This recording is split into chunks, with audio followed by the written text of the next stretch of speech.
ಇದು ಪನ್ನೀರ್ ಕುರ್ಮಾ ರೆಸಿಪಿ. ತುಂಬಾನೇ flavourful and tasty ಆಗಿರುವಂತಹ ರೆಸಿಪಿ ಇದು. ಇದನ್ ಮಾಡ್ಲಿಕ್ಕೆ ಮೊದ್ಲು ಮಿಕ್ಸಿ ಜಾರ್‌ಗೆ ಶುಂಠಿ, ಬೆಳ್ಳುಳ್ಳಿ, ಟೊಮ್ಯಾಟೊ, ಬ್ಯಾಡಗಿ ಮೆಣಸಿನಕಾಯಿ ಹಾಗೂ ಎಲ್ಲ ಸ್ಪೈಸಸ್‌ನ ಹಾಕಿ ಈ ರೀತಿ ಒಂದು ಪೇಸ್ಟ್ ರೆಡಿ ಮಾಡ್ಕೊಳ್ಳಿ. ನಂತರ ಪನ್ನೀರ್‌ನ ಈ ರೀತಿ ಕಟ್ ಮಾಡ್ಕೊಂಡು ಉಪ್ಪು, ಅರಿಶಿನ ಪುಡಿ ಹಾಗೂ ಖಾರದ ಪುಡಿನ ಹಾಕೊಂಡು ನೀಟಾಗಿ ಕೋಟ್ ಮಾಡ್ಕೊಳ್ಳಿ. ನಂತರ ಒಂದು ಬಾಣ್ಲಿ ಅಥವಾ ಹೆಂಚಿಗೆ ಸ್ವಲ್ಪ ಎಣ್ಣೆ ಹಾಗೂ ಬೆಣ್ಣೆ ಹಾಕಿ ಈ ರೀತಿ ಪನ್ನೀರ್‌ನ ನೀಟಾಗಿ ಫ್ರೈ ಮಾಡ್ಕೊಳ್ಳಿ. ಇನ್ನೊಂದು ಬಾಣ್ಲಿಗೆ ಎಣ್ಣೆ, ಸ್ವಲ್ಪ ಬೆಣ್ಣೆ, ಸಣ್ಣ ಕಟ್ ಮಾಡ್ಕೊಂಡಿರುವಂತ ಈರುಳ್ಳಿ, ಸ್ವಲ್ಪ ಮೆಣಸಿನಕಾಳು, ಒಂದೆರಡು ಏಲಕ್ಕಿ ಹಾಕೊಂಡು ಚೆನ್ನಾಗಿ ಮಿಕ್ಸ್ ಮಾಡ್ಕೊಂಡಿದ ನಂತರ ರುಬ್ಬಿದಂತಹ ಪೇಸ್ಟ್ ನ ಇದಕ್ಕೆ ಹಾಕೊಂಡು ಅದಕ್ಕೆ ಸ್ವಲ್ಪ ಅರಿಶಿನ ಪುಡಿ, ಅಚ್ಕಾರದ ಪುಡಿ ಹಾಗೂ ಧನಿಯಾ ಪುಡಿ ಹಾಕಿ ಚೆನ್ನಾಗಿ ಮಿಕ್ಸ್ ಮಾಡ್ಕೊಳ್ಳಿ.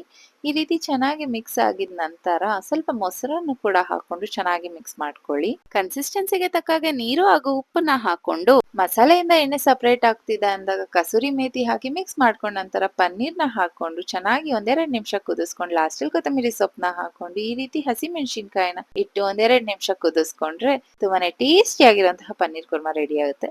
ಇದು ಚಪಾತಿ, ಪರೋಟ, ಗೀ ರೈಸ್ ಎಲ್ಲದಕ್ಕೂ ತುಂಬಾ ಚೆನ್ನಾಗಿರುತ್ತೆ. ನೀವು ಒಂದ್ಸಲ ಈ ರೆಸಿಪಿನ ಟ್ರೈ ಮಾಡಿ ನೋಡಿ.